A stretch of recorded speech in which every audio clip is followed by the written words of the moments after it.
Y como lo adelantábamos, Guille, tenemos una entrevista exclusiva en esta edición de Expedientes 1, una entrevista realmente extraordinaria que viene a colación de lo que veníamos hablando en la edición anterior. Así es, Fer, bienvenida a toda la audiencia y desde ya muchas gracias a este testigo exclusivo que tenemos sobre un tema tan particular, escalofriante y aterrador como es una posesión. Algo que creíamos que no estaba tan cerca de nosotros, pero resulta que sí. Hay historias en este departamento, hay historias cerca de nosotros, y este suceso va a marcar un precedente sin duda en lo que es este tema, Fer. Muchísimas gracias por recibirnos, por abrirnos las puertas de tu hogar. Y bueno, queremos seguramente, como en toda la audiencia, conocer esta experiencia que la viviste tan de cerca. Hola, ¿qué tal? ¿Cómo están? No, nada, simplemente contarles que hace un par de años, encontrándome de guardia, yo trabajo en el servicio de emergencias, y recibimos un llamado que había un problema en un domicilio en la localidad de Alejandra, fue esto. Y bueno, acudimos al llamado, nos encontramos con una persona que aparentemente, y según los pocos conocimientos que tenemos nosotros, podría ser que haya estado poseída. Digo esto porque al observarlo, el hombre estaba en la cama, con la mano apoyada en la pared, como que estuviera sosteniéndose fijamente de algo, y se acostaba, se sentaba, se acostaba, se sentaba violentamente, y la mano no se movía de ahí. También se podía ver que la mirada de él estaba así como hacia arriba, y hablaba en otro idioma, un idioma raro, que no era inglés, no era francés, no era castellano menos. Claro. Nunca volviste a escuchar ese, salvo en las películas, ese tipo de idioma, ese tipo de conversación, digamos. Exacto, es lo que se ve siempre en las películas donde dicen de poseídos, que hablan de posesiones. Justamente así tal cual era una imagen de una película.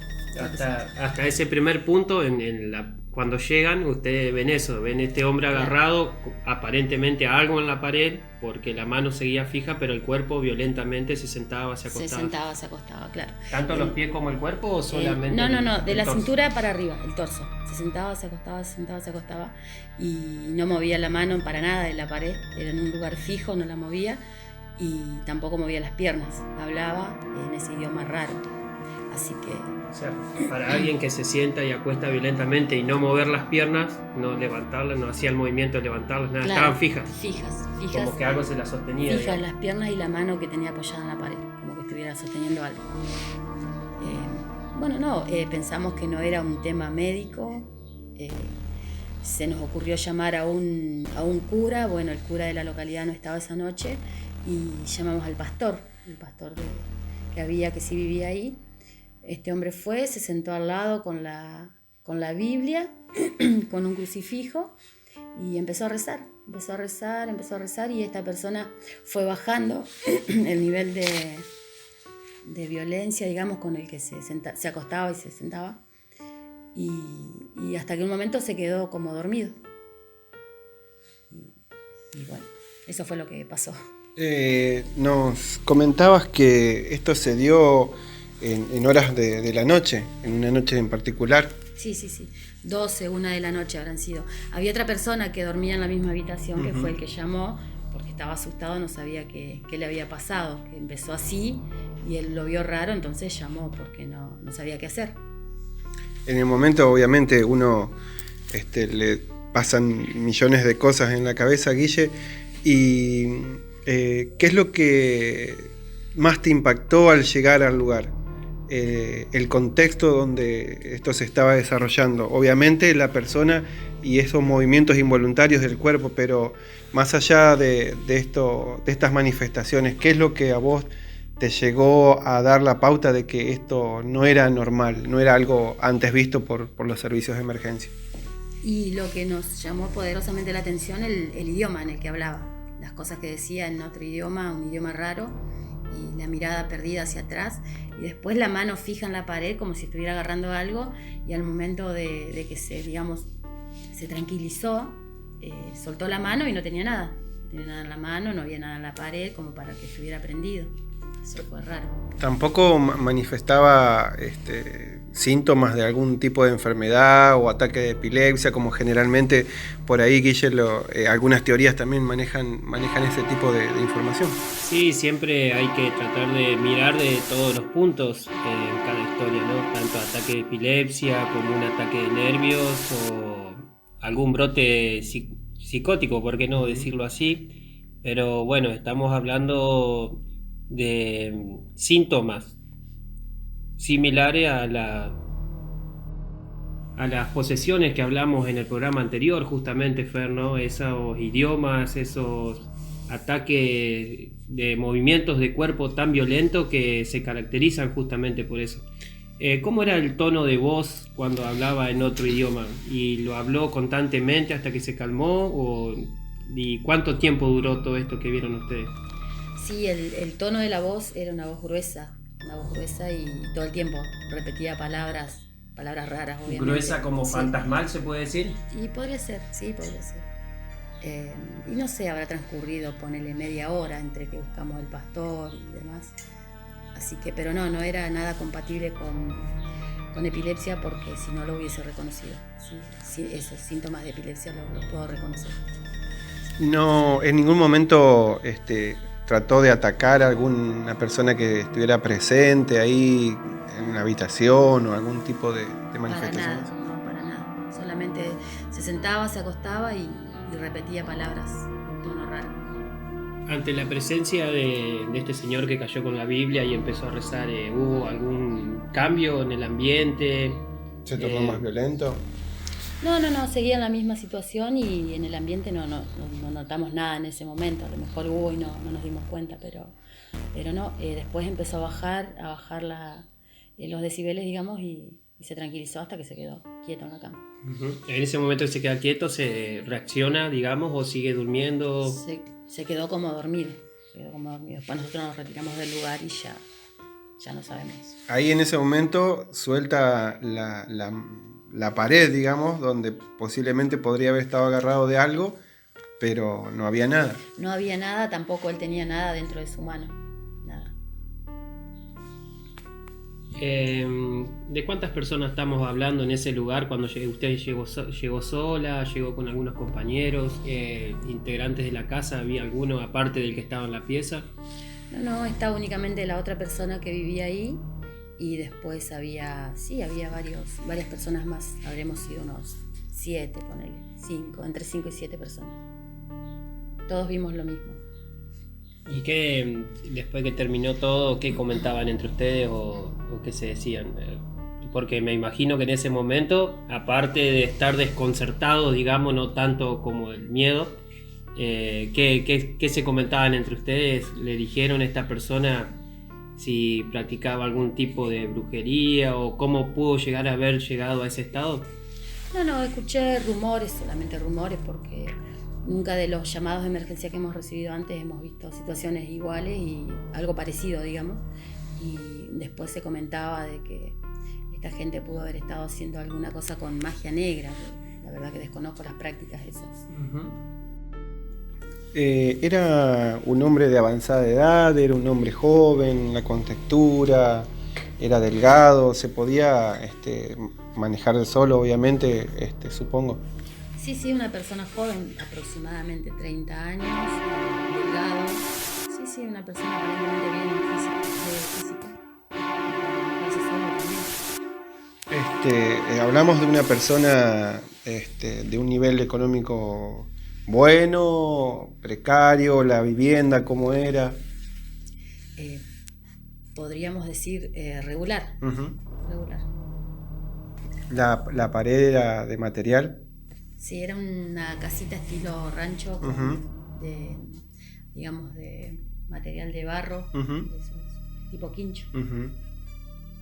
Ahora, qué extraño, ¿no? Estar trabajando y entra un llamado de tan inusual y llegar y encontrarse con todo eso. ¿Cuál fue tu primera sensación al momento de encontrarse, ver a esta persona moverse tan violentamente, con signos irregulares o nada normal, digamos, para lo que uno espera de un llamado de emergencia? Claro, o sea, lo que lo que por lo general Así que se no hace lo podían tratar de sostener entre varias recibir el personas, llamado es para una fuerza asistir a la importante de persona, la que para estamos ayudarla. hablando, porque me dijiste que En eran este caso como no 6 sabíamos por personas en dónde la abordar, habitación entonces, en ese ¿Intentaron momento. agarrarlo en algún momento? Bueno, sí, me sí, comentabas sí, que sí, fueron la a buscar fuerza a de alguien seguridad para nacional. tratar de Eran solucionar varias esta personas que situación. intentaban agarrarlo y no ¿Cómo había lo forma de ubicaron gestionar. y qué No les había dijo forma, el él? cuerpo ¿Les se dio estaba algún separado. tipo de tranquilidad? ¿Lo sacó de la habitación? Como si algo lo quedó manejara. solo? Exacto. ¿Cómo fue ese proceso de ponerse a orar frente a semejante situación, no? Claro, sí, salimos todos de la habitación, observábamos desde la puerta y él se sentó al lado de esta persona en la cama y comenzó a orar. Nosotros mirábamos desde afuera. ¿Enfrentó solo la situación esta persona o necesitó la ayuda de alguien más que lo acompañara o algún elemento en particular además de la Biblia? No, él solo con la Biblia y el crucifijo. Y oraba ahí al lado de la persona. Cuando decimos que oraba, ¿estaba orando alguna oración que todos conocemos o leía pasajes de la Biblia con voz calmada, le gritaba? ¿Cómo fue esa situación? Lo pregunto por curiosidad porque uno ve las películas de terror y ve una batalla importante, tanto gesticular como de voces, entre siempre el que va a exorcizar y el poseído. Pero en la vida real, ¿cómo sería esa situación?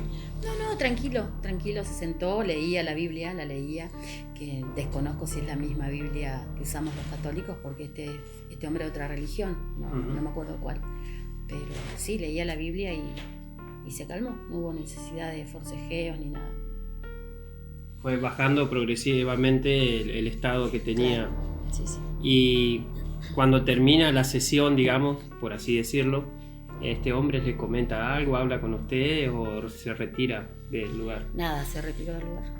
Callado, así como... Sí, no hablábamos, no le preguntamos nada, digamos, tampoco le insistimos para que nos cuente nada. ¿Sí? Claro, en el Dejamos momento el tema. no estaba la Claro, situación como para... Claro, no, quedó el tema ahí, nosotros nos retiramos también, así que nada más. Dieron para un servicio de emergencia, no es común retirarse de un lugar, bueno, la ves tranquila la persona, así que todo encierra de que no fue una situación común, una situación particular, porque si no el servicio de emergencia te traslada, te sigue revisando, para cerciorarse uno que esta persona está bien, ¿no? Pero concretamente esta no era la situación. Claro, no hubo necesidad, de examinarlo, de trasladarlo, nada, simplemente quedó al resguardo de la otra persona que estaba con él, cualquier cosa iba a avisar, así que estaba bien, problemas de salud no era. ¿Y esa persona les comentó sobre este señor poseído antes de lo que le pasó, si le había pasado algo igual, algún antecedente?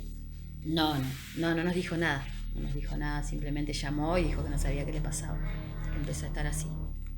¿Y él cómo se encontraba, esta persona que lo acompañaba? Muy asustado, re asustado. Sobre todo al escuchar esa voz en otro idioma, Claro, ¿no? sí. Sí, la situación era la verdad que daba para asustarse. ¿Cómo se continúa o qué es lo que pudieron llegar a charlar entre ustedes, entre compañeros, ante esta situación al retirarse ya del lugar? No comentamos mucho del caso, simplemente sí. O sea, comentamos que pudo haber sido eso de una posesión, pero la verdad que como uno nunca vio en la vida real, esas cosas no se ven mucho más que en las películas, lo comparábamos con alguna película que pudiéramos haber visto. Cuando terminó la situación, ¿les agarró miedo o tuvieron temor en algún momento tanto de lo que vieron como de lo que podría pasar después, ¿no? Porque ante semejante situación uno siempre piensa, me pasa a mí o ya veo que se nos pega algo. Claro, sí, estaba el resquemor ahí de que hubiera algo posterior, pero bueno, nos quedamos tranquilos, no nos pasó nada. Así que... ¿Rezaron después? Sí, desde ahí, de ahí en más siempre. Es como que llega un punto que vos decís, ¿creías antes en esto o a partir de este punto fue como que cambió? Yo te puedo decir que si no lo ves es muy difícil de creerlo. O sea, vivirlo es algo impresionante. Esa fue tu primera impresión, impresionante, y después algo de temor. Sí, algo muy difícil de creer que si te lo cuentan, digamos. Claro. Sí. Sobre todo vos que viste esos movimientos tan violentos, esa claro. voz, los ojos Sí, a mí en en realidad blanco. lo que más me impactó fue el idioma en el que hablaba. Nunca había escuchado más que en las películas, ya te digo. Pero el idioma era raro, la voz era rara. Impresionante, Fernando. La verdad que sí, una experiencia para no olvidar. Y a nivel personal quisiéramos que nos dejaras una conclusión de este episodio que te tocó vivir, que te tocó transitar. ¿Qué es lo que crees vos? ¿A qué se debe toda esta situación o este tipo de manifestaciones, de posesiones? ¿A qué lo atribuís? Y la verdad que no te sabría decir, desconozco, porque se escuchan muchas cosas de que la magia negra, el famoso juego de la copa y demás, y qué sé yo, no sé. Nunca practiqué, nunca probé, pero por las dudas lo dejamos ahí. Seguramente, bueno, uno al acudir a este tipo de llamados, la prioridad es atender a la persona, pero ¿pudiste llegar a observar algún tipo de elemento, como por ejemplo, como decías vos, muchas veces se asocia todo este tipo de situaciones con el juego de la copa, con Ouija, con algún tipo de ritual? ¿Vos pudiste llegar a observar en el lugar algún tipo de situación particular, como, qué sé yo, vela o algún tipo de elemento? No, nos enfocamos en la persona, pero no, en el lugar igual no había nada que pudiera orientarnos. Fue como algo insólito, algo que pasó tan insólito que hasta que... ¿Qué recordás cada vez que te acordás de esta situación? ¿O es la primera vez que lo contás, no? ¿O siempre lo hablás? No, sí, la primera vez que lo cuento, porque escuché el programa anterior y se me vino a la memoria este suceso. ¿Y has sabido algo de esta persona después de lo que pasó? ¿O no te interesó saber directamente, evitar el tema? No, nada, no supe más nada, así que no sé qué habrá sido la vida de esta persona. Pero no hubo un llamado nuevamente por la misma situación. No. Que vos sepas, por lo menos. Que yo sepa, no. Y antes, ¿qué pensabas acerca de lo que sería esto una manifestación del mal, como se supone que es, ¿no? Antes que pase, ¿qué pensabas vos? Exclusivamente de estas cosas. Y sobre estas cosas que solamente se veían en las películas. Es algo muy difícil de poderlo creer, ya te digo, porque no es lo mismo que te lo cuenten a haberlo vivido. Realmente agradecemos este testimonio tan particular, Guille. La verdad que viene a colación de nuestro programa anterior y realmente una revelación para este Expedientes 1 que viene trabajando y tratando todo este tema tan fuerte. Así es, Fer, como comentás, la verdad, impactado sobre todo por las similitudes con los casos que nosotros hablamos en el programa anterior, tanto la voz gruesa y un idioma extraño, que fue lo que más le llamó la atención, aún más del movimiento violento del cuerpo agarrado a una pared. La verdad es una situación increíble y tétrica, la verdad es escalofriante testimonio de nuestro testigo. Muchísimas gracias y bueno, esperamos que nos sigas acompañando en Expedientes 1. Bárbaro, bueno, muchas gracias a ustedes y éxitos.